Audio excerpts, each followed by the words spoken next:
everybody in the tournament could probably say the same thing. That's very difficult, and it's been my experiences in all the years. When you think you've kind of figured something out, it never plays out that way, and so you know, I'm not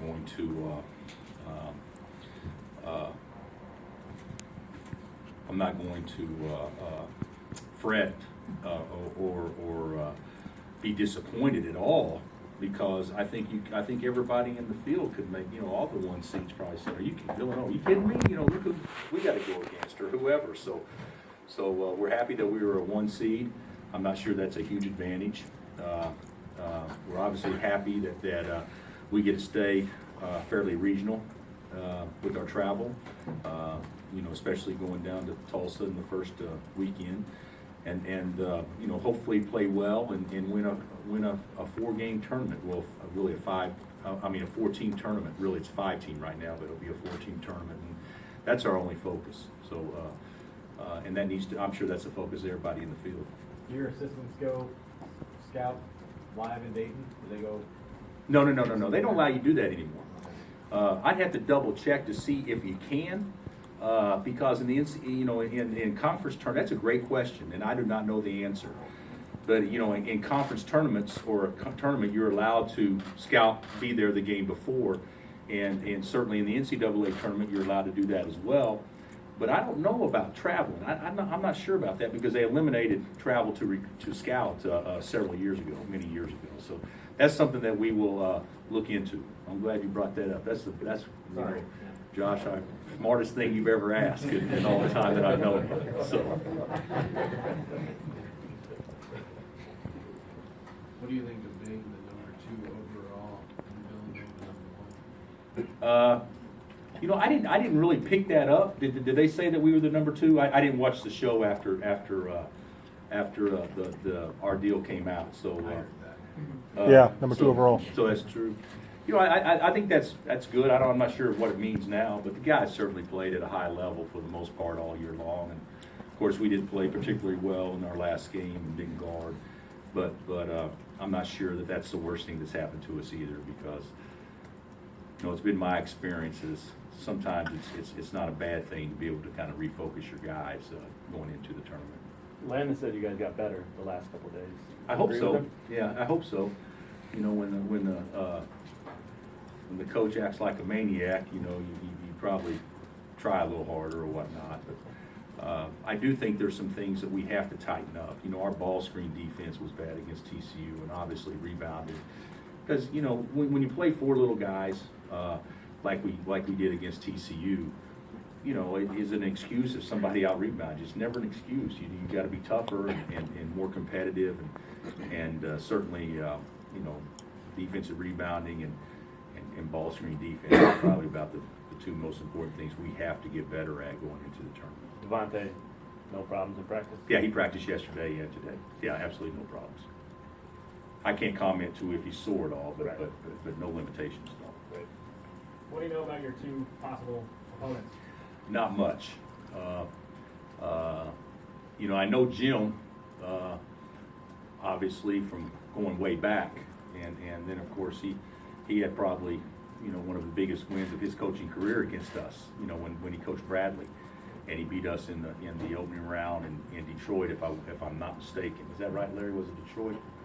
Yes. I think it was. And so you know, obviously, you know, they had a great year and won a huge game last night, and then I watched North Carolina Central play earlier in the year, and you know, just flipping channels, and I could be wrong on this. I think it was Ohio State. I haven't studied their schedule, and I'm thinking, God, they're going to win this game, you know, at Ohio State, unless I'm totally screwed up, and I could be. So it may have been somebody else, but I've watched them play, and I've got to go back and we've got to go back and really study them hard. But you know, I do think it's a little bit of a disadvantage not knowing who you're going to play the first game. So, but you know, obviously other teams have to do the same thing as well. Does it help them? I mean, obviously none of these teams have won, but does it help the winner to have played a game? Seems to help the 11 seeds and the 12. I actually think that's a pretty good point. I actually think in conference tournaments it helps too. You know, sometimes you come out and it didn't really hurt us against TCU because, you know, we came out and we shot the ball real well early and got a double-digit lead. So that wasn't it in that particular game. But I do think sometimes having a win under your belt kind of takes the pressure off a little bit. Any thoughts on the Big 12 flavor in the Midwest region? I was really, really surprised. Not saying wrong, but I was really, really, really, really surprised that they put, not that they put Iowa State in with us. I think that's fine.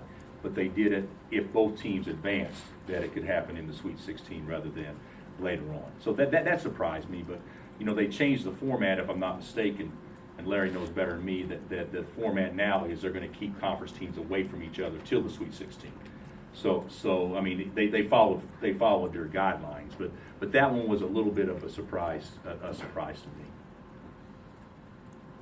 And of course, both teams have to play well the first weekend to even have a chance to play each other. But I thought that was kind of different. Is that about what you thought for the Big 12? Getting 6 in? Yeah, I was happy. I was pleasantly happy, surprised, not surprised at all, but I thought the K-State situation, to me, when USC got in, I thought, oh my gosh, somebody is getting left out. And I thought it could potentially be K-State because I thought Syracuse would get in. So just, and that's going by what the pundits have all said. So I was really happy to see, and I know you may not believe this, but I was actually to see our league get another team. So, and the fact that he gets, play, Bruce gets a chance to play Danny, I think makes for a little interesting twist as well in that play-in game.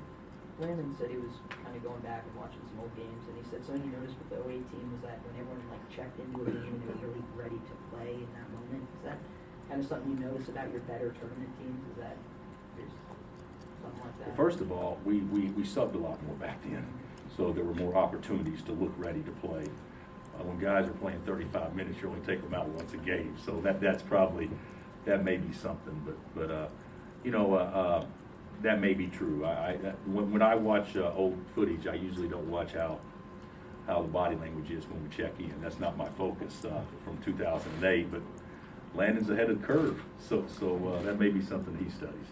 When you see this program like Syracuse out in the tournament or Michigan State playing an 8-9 game, does it provide more of a context about how consistent your team has been in being a high seed? Probably. It probably does. But we've been a high seed, and we've also not taken advantage of being a high seed too. So, and then you look in that potential matchup if you advance past the first game of Miami and Michigan State, and you say, well, didn't Miami beat Duke? And then you look at Michigan State and you say, well, hadn't we been to 7 or whatever, 8 Final Fours or whatever? So I personally didn't feel a ton of comfort, or warm feelings by seeing that, because I think either way it's a hard first weekend without question. You had that last year with UConn too, and Landon said he thought it helped. It was good for your guys. You know what? One thing that I do think is good, and not that it'll play out this way throughout the bracket if we're fortunate enough to advance, but what is immediately in front of us are Power 5 conference teams. If you look back at our, we've obviously lost different ways in the tournament, but you think about it and you say, well, Missouri Valley's been a thorn in your side, or Bucknell, and the fact of the matter is that it's going to be the first game isn't as well-known game, obviously, but if you're fortunate enough to advance, you're going to be playing people that obviously is well-known, and players will recognize names on the other teams and that kind of stuff. You mentioned Dan, and we asked about Jank and Joe, and you feel like you've been around long enough to have a coaching tree having that much to say? Yeah, we actually had a lot more coaches that were head coaches 10 years ago, and not as many now. But it's exciting to me because I think all of those guys have a serious chance to advance. I thought Jank really got a disservice by being a 6th seed. I think they're a lot better than that. I watch them play, and you know, it's hard for me to see how a team that's ranked 12th in the country could be a 6th seed. And it was very, very similar. You know, when we played Northern Iowa, you know, many years ago, I think they were 28-1 or 28-2, and they're in the 8-9 game, and they're ranked 13th in the country or whatever. So I don't know who they could potentially play. I think it's Baylor, if I'm not mistaken, if they both win their first round game, and that's a tough. I mean, that's two top 15 teams in the country playing each other in the opening weekend. Has Danny Manning been in touch with you in the last hour about K-State? We text back and forth, but not details. No, we text back and forth about you know, congratulations and happy for you and all those things.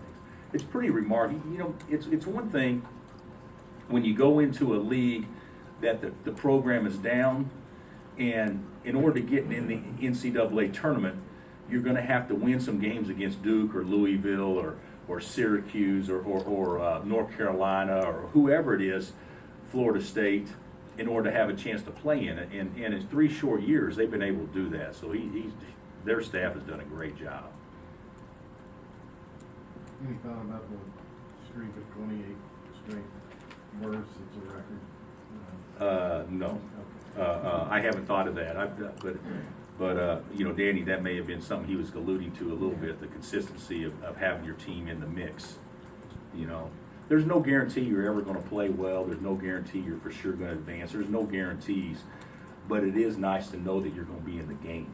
And that's something that this program's been able to do consistently for a long time, well before me.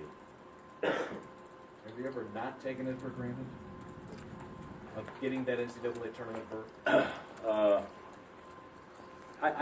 You know, that I'd say you take for granted sometimes if you know you're getting in, but you don't take for granted the rush. You don't take for granted the excited about the seed or the matchups or who you're going to play. But you know, I'm not going to. We probably knew that we were going to be in the tournament. You know, by mid-February, I would think there would have to be a lot of things not happen well if you win your league not to get in. So I think getting in sometimes you may assume if you have a good year, but you don't ever assume or take anything for granted after that. It's a special time, and you know, I told our guys, I think this is the 7th time in 11 years we've been a 1 seed, if I'm not mistaken. Is that right, Shay? Yeah. And the other 3 of the 4 we were a 2, and the crappy year we were a 3. I mean that's pretty consistent. I mean that's pretty consistent, but still it doesn't. You know, all you do, you bust your butt for months to put yourself in a position to maybe play to a little bit of what is perceived to be a competitive advantage, but the reality of it is it doesn't ever play out that way. There's not a competitive advantage. It's all about matchups. It's all about lining up and outplaying the guy across from you, and certainly we know we have our hands full without question, but we're excited to be in the mix. We are every year. Any extra special for you to be going back to Tulsa? No, I love Tulsa, but I've been to Oklahoma enough.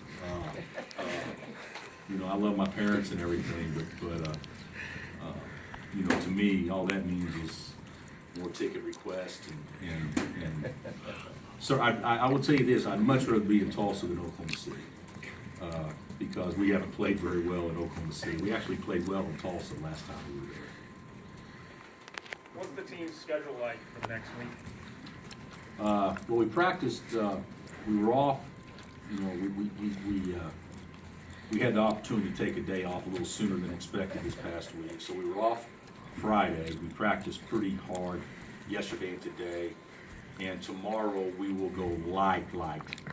And then Tuesday, I don't know what we'll do yet, but we'll be something. But probably not too strenuous. And then we'll get right back into it on Wednesday. But we're gonna practice, but I just don't know if it'll be, you know, knock down, drag out type practices probably until Wednesday. Anything else? You got some veterans. I mean, guys that were on that doorstep last year at the Elite Eight that kind of used that as motivation all the way back at Big 12 Media Day and stuff. Does that add anything to this run or what you're preparing to do, knowing that those are the leaders of this team? And Yeah, I think so. I think so. I think it'll help. It can't hurt. And we do have good leadership, and certainly, everybody that's going to play significant minutes has at least been through it a little bit, with the exception of Josh. And I think this will be new for Josh too. Being able to put himself in a position where here's the reality of the tournament is you got to have fun, you got to play loose, and sometimes that's difficult to do if you know that it's a one and done type scenario. So the teams that's able to balance that, to be intent, competitive, loose, fresh, still play with a purpose, those are the teams that usually play the best. And last year we actually did a great job in the NCAA tournament. We did play well in our last game, but the first 3 games I thought we really handled it well. What kind of response do you expect from Josh after missing the TCU game? Well, I think he'll respond favorably. He was down. Obviously and he understood. I mean, he's a smart kid without question. So I think he'll respond very favorably moving forward. Is there some reassurance from the fact that in some big games like against Kentucky that he has shown? Yeah. Shine? Yeah. Whatever the- Yeah. I mean, Josh Jackson has probably played about as consistently as any player in the country, I would say, the last 2 months. If I'm not mistaken, I could be wrong on this, but I think 17 out of 19 games or 18 out of 20, he scored 14 or more points, and that's not what he does. What he does is all the other things, and then the points come as he does all the other things. And so, I have every reason to believe that he'll handle everything very well. Were you joking about being a maniac? I was guilty. Were you really? Oh, I think the last 2 practices have been pretty intense, probably the most intense practices we've had probably in the last month or so. All right, Coach.